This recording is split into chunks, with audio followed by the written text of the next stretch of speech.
Hello dear students, welcome back to my YouTube channel and this is your English teacher Vijay. तो बच्चों, आज की video lecture में हम बात करेंगे वॉइस के बारे में, जो कि आपके क्लास 10th उत्तराखंड बोर्ड में वॉइस से रिलेटेड बहुत सारे जो हैं आपसे 2 मार्क्स का क्वेश्चन हर साल पूछा जाता है उत्तराखंड बोर्ड में।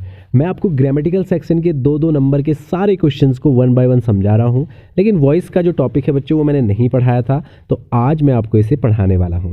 तो देखो बच्चों, वॉइस क्या होती है? वॉइस तो वैसे आवाज़ होती है। किसी भी चीज़ को कहने के हमारे 2 तरीके होते हैं, तो वो 2 तरीके जो हैं वही हमारा वॉइस होता है। वॉइस 2 टाइप्स के होते हैं, एक्टिव वॉइस, पैसिव वॉइस। कई बार शायद आपने पढ़े भी हों, बट रूल रेगुलेशंस को देखते हुए थोड़ा सा आइडिया लगा के हमें बहुत अच्छे से फार्मूलाज़ को सेट करके हम इसे बनाना सीख जाते हैं। चैनल में नए हैं तो सब्सक्राइब करें, बेल आइकन जरूर दबाएं। तो देखो बच्चों, आज जो है ये हमारा एक सेंटेंस है यहाँ पर, गोपाल लव्स सीता, यानी गोपाल सीता से प्रेम करता है। ये हमारा एक सिंपल सेंटेंस है प्रेजेंट इंडेफिनिट का, ठीक है। तो प्रेजेंट इंडेफिनिट का ये सेंटेंस है गोपाल लव्स सीता। तो ये हमारा बच्चों हो गया एक्टिव वॉइस, ठीक है। क्या हो गया? एक्टिव वॉइस, क्योंकि बात सीधी सीधी है, गोपाल लव्स सीता। और अगर इसी बात को हम थोड़ा घुमा के बोलें, Sita is loved by Gopal, तो ये जो सेंटेंस हमारा होगा ये पैसिव वॉइस हो गया। तो यानी ये हो गया एक्टिव और ये हो गया पैसिव। तो यहाँ पर आपको पता चल गया कि सिंपली हम किसी सेंटेंस को लिख रहे हैं जहाँ पर हम सब्जेक्ट, वर्ब और ऑब्जेक्ट का यूज़ कर रहे हैं, तो वो हो गया हमारा एक्टिव वॉइस। और जब उसी सेंटेंस में हम उसके ऑब्जेक्ट को उठा के यहाँ का सब्जेक्ट बना दे रहे हैं और हेल्पिंग वर्ब लगा के, वर्ब की थर्ड फॉर्म लगा के सब्जेक्ट को उस सेंटेंस के उसके ऑब्जेक्ट बना दे रहे हैं, तो वही होता है पैसिव वॉइस। तो आइए जानते हैं इसको थ्योरेटिकली कि वॉइस की डेफिनेशन क्या होती है। ज़्यादा आपको लंबा चौड़ा डेफिनेशन के पीछे नहीं भागना है, बस हमारा ये जो है एक रिस्पॉन्सिबिलिटी है कि आपको पूरी चीज़ें बताई जाएँ। तो यही हमारा उद्देश्य है। सारी चीज़ों को पहले ऐसे बताऊंगा, फिर डायरेक्टली आपको सीधे लेके चलेंगे एग्जाम्पल्स की तरफ, ठीक है, 1 बाय 1। देखिए वॉइस की डेफिनेशन क्या है। The voice shows whether subjects perform the action or the subject receive the action. तो वॉइस से हमें ये पता चलता है कि कोई जो सेंटेंस है, जो सेंटेंस में सब्जेक्ट जो है एक्शन को खुद परफॉर्म कर रहा है या फिर वो उस एक्शन को रिसीव कर रहा है, ठीक है। तो देखो, जैसे हमने यहाँ ऊपर देखा कि गोपाल लव्स सीता, तो यहाँ पर आपने सीधी सीधी बात है कि यहाँ पर क्या हो रहा है, परफॉर्म कर रहा है। ये हमारा क्या है, सेंटेंस में जो हमारा सब्जेक्ट है ये परफॉर्म कर रहा है, गोपाल सीता से जो है प्रेम करता है, इस तरह से सेंटेंस था। और जो नीचे वाला हमारा सेंटेंस है उसमें क्या हो रहा है, subject receive the action, subject last में चला गया, तो जो भी एक्शन है वो रिसीव कर रहा है उसको, ठीक है। रिसीव मतलब यहाँ पर ग्रहण कर रहा है। तो यानी सिंपली बात हो गई कि अगर कोई सब्जेक्ट आगे लग के सीधे बात हो जाए, सीधे वर्ब लगा के ऑब्जेक्ट बना दें तो एक्टिव वॉइस, और अगर ऑब्जेक्ट को सामने ला के सब्जेक्ट को लास्ट में कर दें तो पैसिव वॉइस। तो बात समझ में आ गई होगी कि अगर कोई सब्जेक्ट खुद किसी एक्शन को परफॉर्म करता है तो इसका मतलब वो एक्टिव वॉइस है, और अगर वो सब्जेक्ट रिसीव करता है किसी एक्शन को तो पैसिव वॉइस है। तो यहाँ पर मैंने स्ट्रक्चर बनाया हुआ है काइंड्स ऑफ वॉइसेस। तो there are 2 types of voices. पहला है हमारा एक्टिव वॉइस और दूसरा है हमारा पैसिव वॉइस, ठीक है बच्चों। यहाँ पर एक्टिव वॉइस की भी एक छोटी सी डेफिनेशन है, क्योंकि मैंने ये इस तरह से बनाया है, जो बच्चे शुरुआत से तैयारी करेंगे उनके लिए थोड़ा सा कि वो बढ़िया तरीके से एक नोट्स भी बनाते जाएं।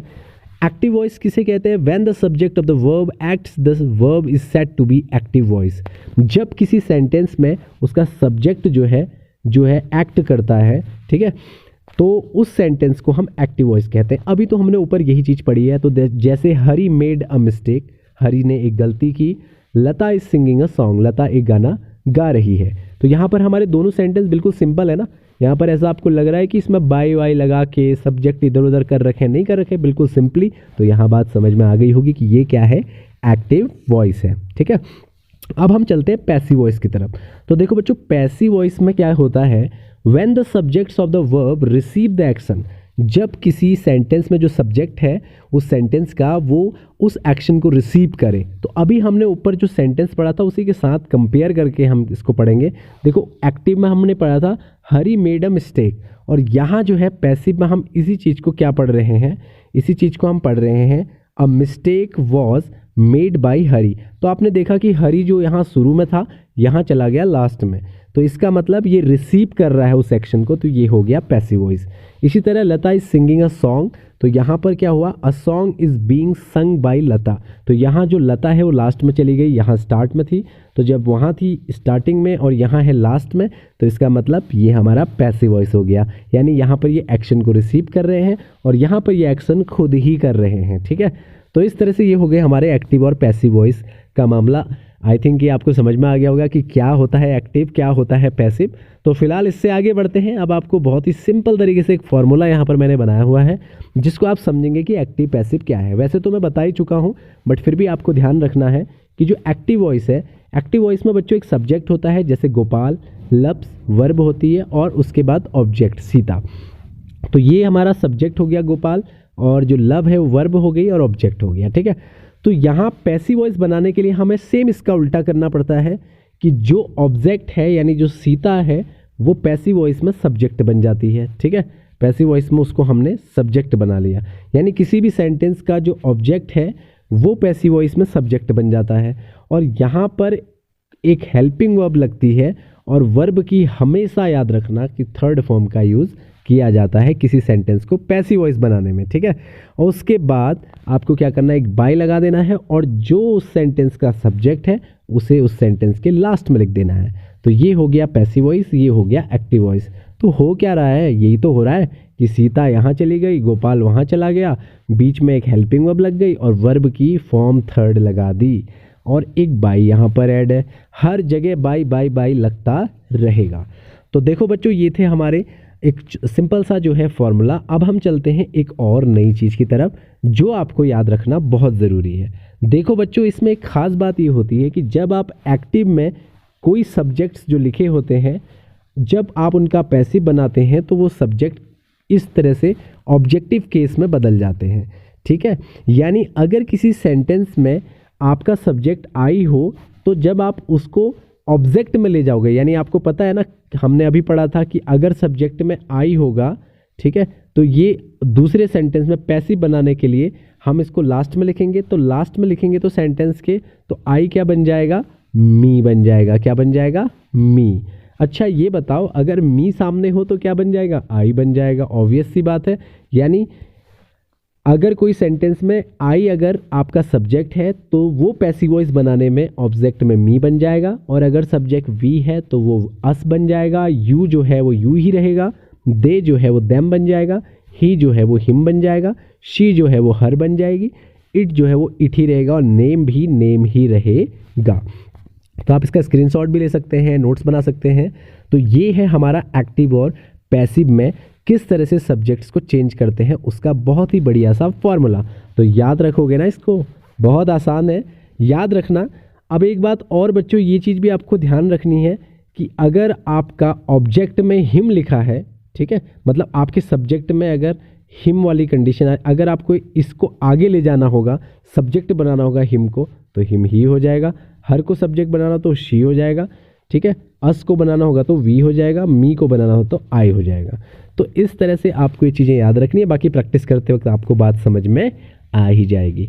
तो यहाँ पर अब चलते हैं हम, देखो यहाँ दो सेंटेंसेस हमने लिखे भी एक्टिव पैसिव के, वी एडमायर हिम, ठीक है, फिर उसके बाद जो ये हिम है इसको हम सामने लाएंगे तो ये ही बन जाएगा, और अगर पीछे ले जाना होता तो ये क्या बन जाता, हिम ही रहेगा। देखो जैसे हिम है, अब इसको हम सामने लाए सेंटेंस में तो ही हो गया, फिर हमने इज लगाया और वर्ब की थर्ड फॉर्म लगा दी, यानी एडमायर को हमने क्या बना दिया, एडमायर्ड बना दिया। फिर एक बाय लगाया और जो वी था हमारा उसको हमने क्या बना दिया, अस। तो अभी तो हमने ऊपर यही चीज़ पढ़ी है, यानी आप ये बात को समझ लो कि जो हमारा सब्जेक्ट है जैसे वी, जब हम इसको किसी सेंटेंस के ऑब्जेक्ट में ले जाएंगे तो वी हो जाएगा एस, और ये देखो जब किसी सेंटेंस का ऑब्जेक्ट हिम होगा, हर होगा, तो उसके अकॉर्डिंग उसको सामने ले जाने में ही या फिर शी बना देंगे।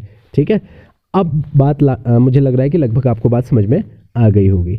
तो बात समझ में आने वाली भी है, काफ़ी आसान है। आप वीडियो को अगर प्रॉब्लम हो तो एक और बार देख सकते हैं, अच्छे से यहाँ पर रिपीट करके देखिए। आई जो है वो मी बन जाता है, वी जो है वो अस बन जाता है, यू जो है वो यू बन जाता है। लेकिन जब ये हमारे, इनको हमें, जैसे मान लो ये किसी सेंटेंस का ऑब्जेक्ट है एक्टिव में, तो पैसिव में अगर मी को हमें बनाना होगा तो हम आई बनाएंगे, ठीक है। बाकी चलते हैं सेंटेंसेस की तरफ, फिर प्रैक्टिस करते हुए आपको चीज़ें समझ में आ जाएंगी। तो बच्चों सबसे पहले हम चलते हैं प्रेजेंट इंडेफिनिट टेंस की तरफ। प्रेजेंट इंडेफिनिट टेंस आपने बहुत अच्छे से पढ़ा भी होगा, अगर नहीं पढ़ा है तो टेंसेस की वीडियो मैंने आपके लिए बनाई तो है, उसे एक बार देख लो, फिर उसके बाद यहाँ पे आ जाओ, फिर इस वीडियो को देख लो, अच्छे से समझ में आ जाएगा। तो देखिए बच्चों, प्रेजेंट इंडेफिनिट के सबसे पहले सिंपल सेंटेंसेस के एक्टिव को पैसिव बनाना सीखते हैं। तो देखो एक्टिव वॉइस में प्रेजेंट इंडेफिनिट में क्या होता है, एक सब्जेक्ट होता है, एक वर्ब होता है, वर्ब में एस और ईएस लगी होती है और ऑब्जेक्ट होता है, ठीक है। तो जब हम इसका पैसिव वॉइस बनाते हैं तो सेम उल्टा हो जाएगा। देखिए ऑब्जेक्ट जो यहाँ पर लास्ट में था वो यहाँ शुरू में आ जाएगा, लेकिन एक बात का ध्यान रखना है। अब वो कौन सी बात है?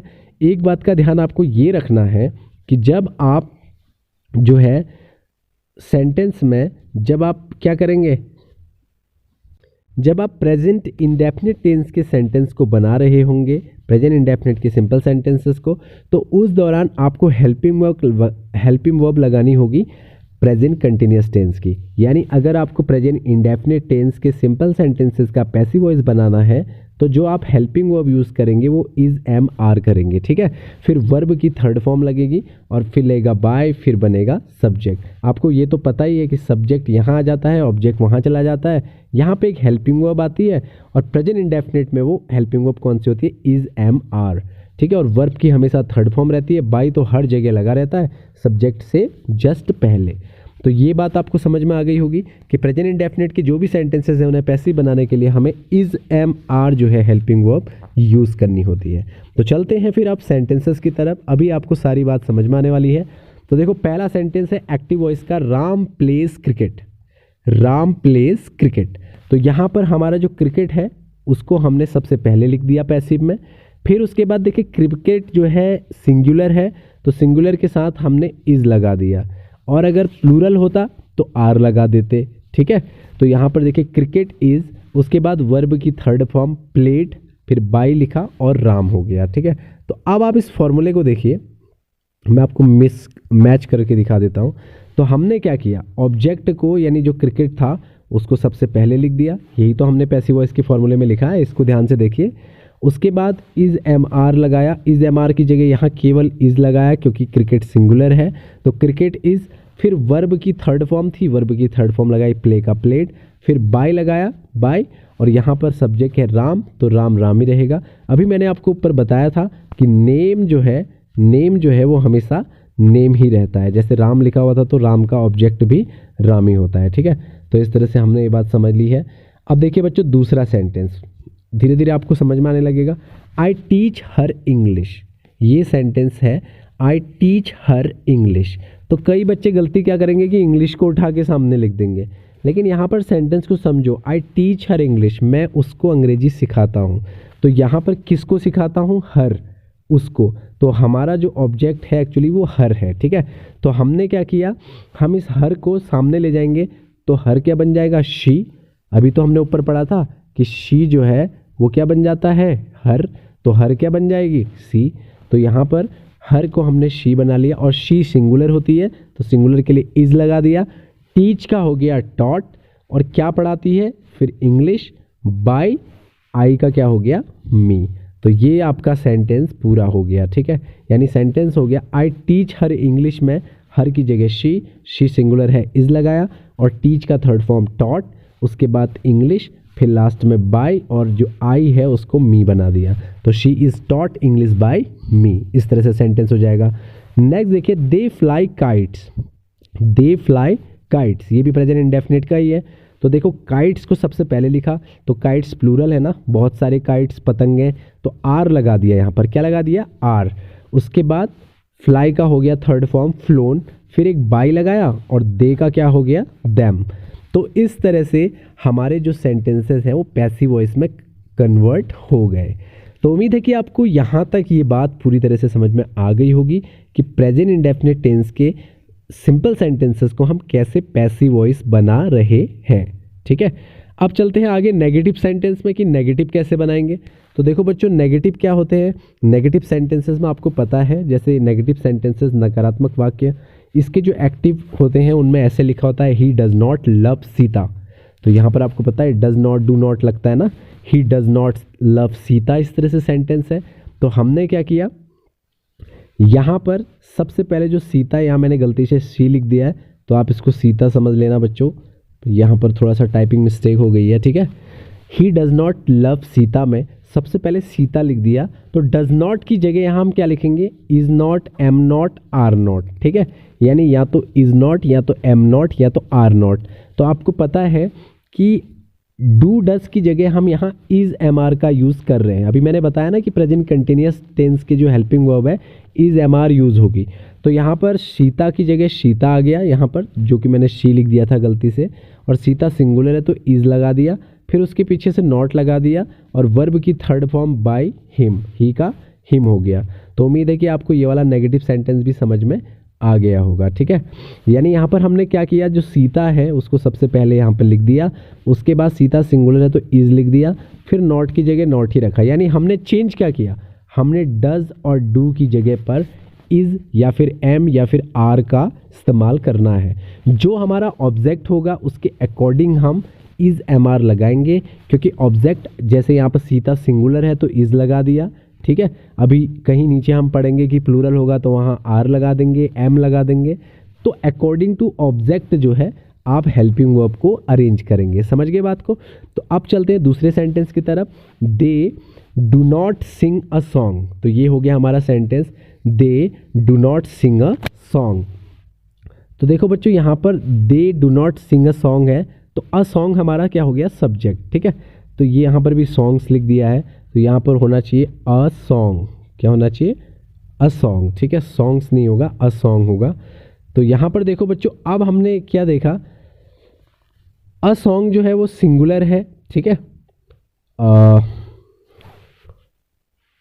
तो देखो बच्चों यहाँ पर आपको क्या करना है, यहाँ पर आप एक चीज़ कर लेना, इसको थोड़ा समझने के लिए आप इसमें एस जोड़ लीजिए सॉन्ग्स, और ये ए को हटा दीजिए, ठीक है, क्योंकि मैं आपको एक प्लूरल वाला सिखाना चाहता हूँ।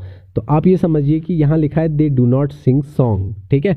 तो इसीलिए हमने क्या किया कि सबसे पहले जो हमारा सॉन्ग्स लास्ट वाला होगा उसको शुरू में लिख देंगे पैसिव वॉइस में, तो सॉन्ग्स लिखा। अब सॉन्ग्स प्लूरल है ना, अगर सॉन्ग्स, क्योंकि बहुत सारे गानों की बात चल रही है, तो प्लूरल है, तो प्लूरल के साथ क्या आता है, आर आता है, तो सॉन्ग्स आर, उसके बाद नॉट लगा दिया, फिर सिंग का थर्ड फॉर्म संग, फिर बाय लगाया, और दे का यहाँ क्या हो गया, देम, ठीक है। तो songs are not sung by them, इस तरह से हमारा सेंटेंस हो गया। इसके बाद नेक्स्ट देखिए, you do not recognise me, you do not recognise me. अब यहाँ पर देखो बच्चों, ऑब्जेक्ट में मी है। अभी मैंने आपको बताया था अगर ऑब्जेक्ट में मी होगा तो हमें अगर उस सब्जेक्ट में लिखना होगा तो हम उसको आई लिखेंगे। क्या लिखेंगे, आई। तो हमने यहाँ पर क्या लिख दिया, इसको आई लिख दिया। ये देखिए आई। अब आई के साथ क्या आता है, एम आता है। तो देखो मैंने तीनों टाइप के करा दिए हैं, इज, आर और अब एम वाला, ठीक है। तो यहाँ पर मी की जगह ये आई बन गया, और आई के साथ एम आता है, एम के बाद नॉट लगा देना, आई एम नॉट, और रिकग्नाइज का थर्ड फॉर्म हो गया रिकग्नाइज्ड, फिर बाय लगाया, यू का तो यू ही रहता है, तो हो गया I am not recognised by you. तो इस तरह से हमारा ये वाला सेंटेंस भी हो गया, और मुझे उम्मीद है कि आपको अभी तक नेगेटिव भी समझ में आराम से आ गए होंगे। अब चलते हैं बच्चों इंट्रोगेटिव में, ठीक है। लेकिन आपको पता है कि इस एक फर्स्ट टाइप ऑफ इंट्रोगेटिव होते हैं, फिर सेकंड टाइप ऑफ इंट्रोगेटिव होते हैं, फिर थर्ड टाइप ऑफ इंट्रोगेटिव होते हैं। तो इंट्रोगेटिव्स के भी बहुत सारे टाइप्स होते हैं। तो यहाँ पर हम फर्स्ट टाइप इंट्रोगेटिव के बारे में बात कर रहे हैं। आपको पता है फर्स्ट टाइप इंट्रोगेटिव इस तरह के होते हैं जिनमें डू डस जो है सेंटेंस के शुरू में आता है, जैसे कि आप यहाँ देख रहे हो, do you play football, does she write poems, do you know me, इस तरह से, ठीक है। तो बच्चों यहाँ अभी हमने ऊपर क्या किया, डू और डस की जगह क्या यूज़ किया, इज, एम, आर। तो यहाँ भी वही करेंगे, सेम रहेगा। तो देखो जैसे यहाँ पर हमारा पहला सेंटेंस है, डू यू प्ले फुटबॉल। देखो मैंने यहाँ पर फॉर्मूला भी लिखा है, आपको क्या करना है, इज, एम, आर सबसे पहले लिखना है, यानी सब्जेक्ट के हिसाब से जो आपका ऑब्जेक्ट होगा एक्टिव वॉइस का, वो आपका सब्जेक्ट होगा पैसिव वॉइस में। तो उस सब्जेक्ट के हिसाब से आपको इज, एम, आर के बारे में सोचना है कि वो सिंगुलर है तो इज, अगर वो प्लूरल है तो आर, अगर आई आ रहा है तो एम लग जाएगा, ठीक है। तो इस तरह से आपको आइडिया लगाना है। और यहाँ पर देखो जैसे पहला सेंटेंस है हमारा, डू यू, फिर देखिए इज, एम, आर के बाद ऑब्जेक्ट लिखना है, फिर वर्ब की थर्ड फॉर्म, फिर बाय, फिर सब्जेक्ट, फिर तो सेम ही है, बस आपको स्टार्टिंग की दो चीज़ों को ध्यान में रखना है। सबसे पहले डू यू प्ले फुटबॉल है तो डू की जगह इज लिख देंगे, ठीक है, डू की जगह इज लिख दिया। फिर हमारा जो देखो हमने इज एम आर में से इज लिख दिया, अब क्या लिखना है ऑब्जेक्ट। इस फॉर्मूले को ध्यान में दो, ऑब्जेक्ट क्या है फुटबॉल, तो हमने फुटबॉल लिख दिया। उसके बाद ऑब्जेक्ट लिखने के जस्ट बाद देखिए हम इसी के अकॉर्डिंग कर रहे हैं, इज एम आर जो है इज एम आर में हमने इज लिख दिया, फिर ऑब्जेक्ट लिखना है, ऑब्जेक्ट हमारा इस सेंटेंस का फुटबॉल है, फुटबॉल लिख दिया। इसके बाद वर्ब की थर्ड फॉर्म लिखनी है, तो प्ले का थर्ड फॉर्म हो गया प्लेड, ठीक है। फिर बाय लगा दिया और यू की जगह तो यू ही रहा, तो इस फुटबॉल प्लेड बाय यू, इस तरह से सेंटेंस हो गया। ऐसी दूसरा देखिए डज सी राइट पोम्स, ठीक है, तो डज सी राइट पोम्स, तो जो पोम्स है जिसे आप पोएम्स भी कहते हो, कविताएं, ठीक है, इसे पोम्स कहा जाता है। तो जो पोम्स हैं ये जो है ये प्लूरल है, क्योंकि अगर केवल पोम लिखा होता तो एक कविता होती, लेकिन पोम्स है तो बहुत सारे हैं, तो इसीलिए इज एम आर में से क्या आ जाएगा आर आ जाएगा सामने। तो आर के बाद फिर क्या करना है, देखो ये इज एम आर में से हमने आर ले लिया, फिर ऑब्जेक्ट लिखना है, ऑब्जेक्ट क्या है पोम्स है, तो आर पोम्स लिख दिया। फिर वर्ब की थर्ड फॉर्म लिखनी है, तो यहाँ पर राइट का थर्ड फॉर्म होता है रिटन, उसके बाद बाय लगा दिया और यहाँ जो शी है ये शी क्या बन गया her, are poems written by her, इस तरह से सेंटेंस हो गए। इसके बाद देखिए बच्चों लास्ट वाला जो सेंटेंस है हमारा इसमें वो है do you know me, do you know me, तो यहाँ पर मी जो है ऑब्जेक्ट है, तो मी के हिसाब से जब मी को हम वहाँ सब्जेक्ट बनाएंगे तो मी क्या हो जाएगा आई, तो आई के हिसाब से आई के साथ क्या आता है एम, तो सबसे पहले सामने क्या लग जाएगा एम, ठीक है एम। फिर उसके बाद सब्जेक्ट सॉरी ऑब्जेक्ट जो कि यहाँ का ऑब्जेक्ट है यहाँ का सब्जेक्ट बन गया, मी को सामने ले जाएंगे तो आई बन जाएगा, और नो को लिखेंगे थर्ड फॉर्म में नोन, बाय यू का u, am I known by you, इस तरह से हमारा ये सेंटेंस हो गया। तो यहाँ पर हमने इंट्रोगेटिव फर्स्ट टाइप वाले भी पढ़ लिए हैं और मुझे उम्मीद है कि आपको समझ में आ गया होगा। अगर आपको समझ में ना भी आ रहा हो तो आप एक चीज़ ध्यान दीजिए, ये फॉर्मूले को अगर आप समझ गए कि इसके हिसाब से ही हम यहाँ सेंटेंसेस को चेंज कर रहे हैं तो आपको अच्छी से बात समझ आ जाएगी, क्योंकि मैंने बहुत अच्छे से इसके नोट्स बनाए हुए हैं। ये इज एम आर आपको सबसे पहले सामने लगा देना है, किसके हिसाब से लास्ट वाले जो आपका यहाँ ऑब्जेक्ट है, जैसे फुटबॉल, फुटबॉल सिंगुलर है तो इज लगा दिया, पोम्स प्लूरल है तो आर लगा दिया, यहाँ मी है मी को सामने ले जाएंगे आई होगा तो आई के साथ एम आता है तो एम लगा दिया। फिर उसके बाद क्या किया, इज लगाने के बाद ये जो ऑब्जेक्ट है इसको सबसे पहले लिख दिया, यहाँ पर देखिए ऑब्जेक्ट। फिर उसके बाद वर्ब की थर्ड फॉर्म प्ले का प्लेड हो गया, फिर बाय लगाया और सब्जेक्ट जो है उसको यहाँ पर ऑब्जेक्ट बना दिया, यू का यू हो गया, यहाँ पर शी का हर हो गया, यहाँ पे यू का यू हो गया। तो वो मैंने आपको ऊपर बताया है कि एक्टिव से पैसिव में जब ले जाते हैं उस सब्जेक्ट को तो वो कैसे चेंज होता है, कौन किस में चेंज होता है, ठीक है, ही जो है वो हिम में होता है, शी हर में होता है, ये सारी चीज़ें तो आप ऊपर देख लें। आप चलते हैं बच्चों इसमें WH फैमिली की तरफ, ठीक है, ये हमारा जो है इसके बाद प्रेजेंट इंडेफिनिट का लास्ट ही है, फिर हम इसके बाद कंटिन्यूस की बात करेंगे। तो इस वीडियो लेक्चर में मुझे लगता है कि हमें प्रेजेंट जो है कंटिन्यूस को भी चाहता हूँ मैं पढ़ाना। तो देखो यहाँ पर अब हम WH फैमिली में आ गए, ठीक है।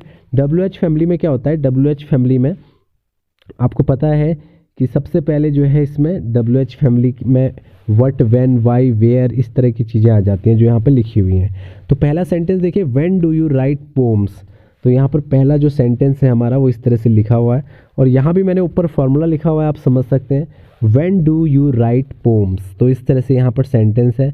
तो व्हेन की जगह तो बच्चों व्हेन ही रहेगा, देखो मैंने यहाँ लिखा है ना WH, और उसके बाद इज एम आर में से कोई एक चीज़ लगानी है अकॉर्डिंग टू ऑब्जेक्ट जिसे आप सब्जेक्ट बनाने वाले हो। तो यहाँ का ऑब्जेक्ट क्या है पोम्स, तो पोम्स प्लूरल होता है तो प्लूरल के लिए क्या आता है आर, तो यहाँ हो गया व्हेन आर। फिर उसके बाद ऑब्जेक्ट को लिखना है, तो ऑब्जेक्ट क्या है पोम्स है तो पोम्स लिख दिया, व्हेन आर पोम्स। फिर वर्ब की थर्ड फॉर्म लिखनी है रिटन, और उसके बाद बाय लगा के यू का यू। बाकी पीछे की सारी चीज़ें सेम ही हैं, बस आगे का सामने से कुछ चीज़ों में चेंजेस हैं, तो आपको इसी का ध्यान रखना है, ठीक है, सेंटेंस में। तो उम्मीद है कि आपको ये बातें समझ में आ रही होंगी बहुत अच्छे से। अब देखो बच्चों दूसरा सेंटेंस WH का, why does she abuse me, why does he abuse मी, ठीक है। तो यहाँ पर आपने देखा कि जो वाई की जगह तो आपने वाई ही लिख दिया। देखो मैं आपको पहले ही बता दे रहा हूँ कि WH में WH को ही सबसे पहले लिखोगे, वैन को हमने यहाँ वैन ही लिखा, वाई को हमने यहाँ वाई लिखा, ठीक है। उसके बाद आपको चेंजेस करने हैं, इज एम आर लगाना है, ठीक है। इज एम आर किसके अकॉर्डिंग लगाना है, जिसे आप अब सब्जेक्ट बनाने वाले हो, यानी एक्टिव वॉइस में दिए हुए सेंटेंस का ऑब्जेक्ट। तो यहाँ ये मी है, मी को सामने लाएंगे तो क्या आएगा आई, तो आई के हिसाब से इज एम आर में क्या लगेगा, एम लगेगा, क्योंकि आई के साथ एम आता है। तो यहाँ हमने एम लगा दिया। एम लगाने के बाद हमने क्या किया, हमने उस ऑब्जेक्ट को उतार दिया, यानी मी की जगह आई, ठीक है, मी को आई बना दिया, वाई एम आई हो गया है, ठीक है। अब अगर आपने इसको वाई आई एम बना दिया तो गलत हो जाएगा, क्योंकि यहाँ पर पहले ऑब्जेक्ट लिखना है।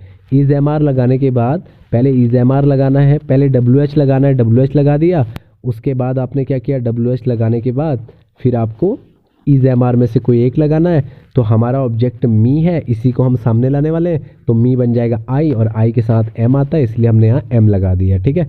फिर उसके बाद एम लगाने के बाद हम इस ऑब्जेक्ट को सामने लाए, हमने आई लिख दिया।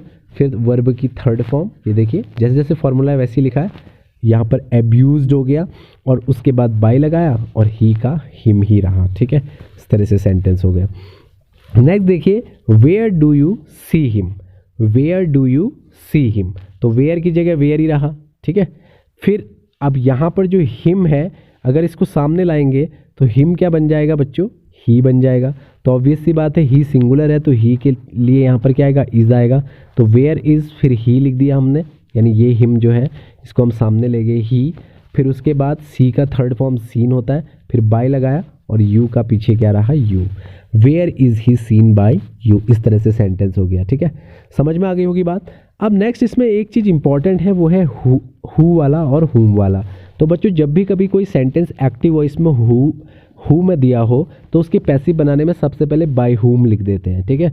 जैसे ये सेंटेंस है, हु डू यू टीच, तुम्हें कौन पढ़ाता है, तो यहाँ पर बाय हुम सबसे पहले लिख दिया, ठीक है, बाय हुम लिख दिया। और उसके बाद यहाँ पर इज एम आर में से कोई एक चीज़ लगा दी, तो बाय हुम इज़, फिर वर्ब की थर्ड फॉर्म टॉट, फिर बाय यू की जगह यू ही रहेगा, ठीक है। नेक्स्ट देखिए, हुम do you like the most, ये सेंटेंस है। तो आपको क्या करना है, हु को बाय हुम बनाना है और हुम को हु बनाना है, ठीक है। तो देखिए यहाँ पर हुम वाला सेंटेंस है, हुम do you like the most, तो इसका हो जाएगा हुम की जगह हु लिख देंगे, हु इज़ लाइक्ड, वर्ब की third form, the most by you, इस तरह से सेंटेंस हो जाएगा। तो आई थिंक आपको बात यहाँ तक समझ में आ गई होगी, ठीक है। लास्ट वाले को थोड़ा सा देख लीजिए, इसमें आपको कुछ नहीं करना है, जब हुम में दिया हो तो हु लिख देना है, इज एम आर में से कोई एक लगा देना है। जब आपको पता ही नहीं चल रहा है कि मेरा ऑब्जेक्ट क्या है या फिर मुझे कौन सी हेल्पिंग वर्ब लगाने, तो इज़ लगा दो, हु इज़, फिर वर्ब की थर्ड फॉर्म लाइक्ड, फिर द मोस्ट बाय यू यहाँ लिख दिया हमने, तो इस तरह से सेंटेंस लिख दिया, ठीक है। तो आज की वीडियो में हम प्रेजेंट इंडेफिनिट को ही पढ़ेंगे और उसके बाद नेक्स्ट वीडियो में जो है कंटिन्यूअस को पढ़ेंगे। तो फिलहाल आज की वीडियो में इतना ही। Thank you so much for watching this video. और जो भी आपकी क्वेरी हो उसे कमेंट बॉक्स में ज़रूर बताएं कि आपको समझ में आ रहा है या फिर नहीं।